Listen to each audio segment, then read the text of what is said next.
menjelaskan tentang hiperinflasi yang terjadi di negara Yunani. Sebelum itu, perkenalkan nama saya Inggris lagi. Saya Ningyan Adina Girsang. Selamat menyaksikan. Pengertian inflasi. Inflasi adalah kondisi ketika harga-harga naik begitu cepat dan nilai uang menurun drastis dan di luar kendali. Salah satu negara yang mengalami hiperinflasi yaitu negara Yunani. Berikut contoh dan buktinya. Sebelum krisis keuangan 2008, gaji warga negara rata-rata di Yunani sekitar 17 juta rupiah. Sekarang hanya sekitar 8 juta rupiah. Bagaimana ini terjadi? Mari kita jelaskan secara singkat.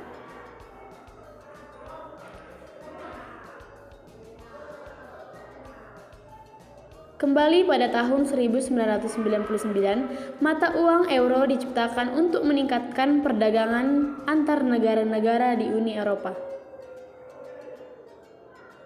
Tetapi ada persyaratan yang sangat berat untuk memasuki klub negara kaya ini, seperti utang yang rendah,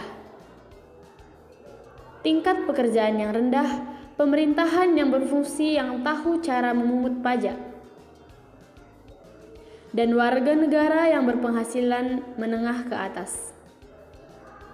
Yunani tidak memenuhi sebagian besar persyaratan itu, tetapi dengan mengelola masalah utang, mereka bisa memiliki peluang lebih tinggi untuk diterima.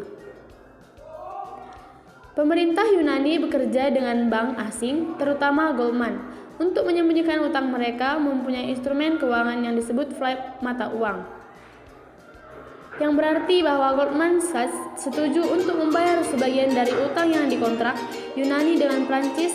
Dengan sebagian gantinya Yunani harus terus membayar utang dengan kepada Goldman Prancis, tetapi bentuk uang. Singkatnya, Yunani setuju untuk membayar utang atas hutang yang menipu untuk bisa masuki zona zero. Berikut penyebab hiperinflasi di Yunani.